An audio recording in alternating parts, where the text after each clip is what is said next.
আজকে রান্না করছি ইলিশ মাছ ভাপা। ইলিশ মাছগুলো আমি ভালো করে ধুয়ে জল ঝরান দিয়ে নিয়েছি। এই যে টিফিন কারির মতো আমি ইলিশ মাছগুলো নিয়ে নিচ্ছি এক এক করে।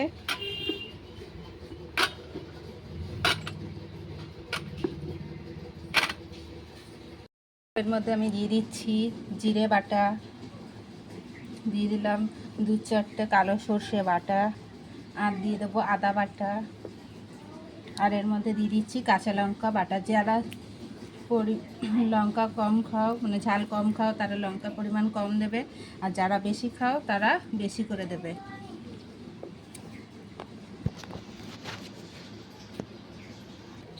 এরপর এর মধ্যে দিয়ে দেবো সামান্য পরিমাণে লবণ,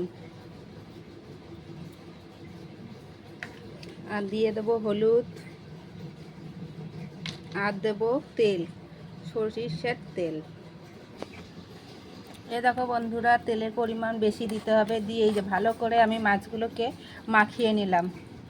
প্রত্যেকটা মাছের গায়ে আমি যে মশলাগুলোকে ভালো করে দিয়ে দিচ্ছি। আর তোমরা পারলে এর মধ্যে 4-5টা আস্ত কাঁচা লঙ্কাও দিয়ে দিতে পারো। এই যে ম্যারিনেট করা হয়ে গেছে। এবার আমি টিফিন কারির ঢাকনাটা আটকে দিলাম।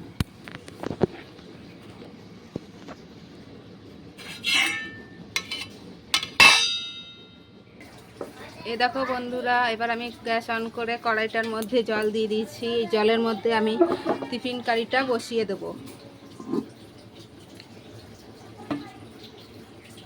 টিফিন কারিটা বসিয়ে দিলাম।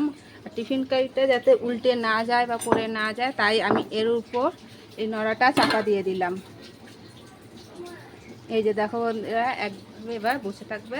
আর এখন এইটা ভাপে হবে।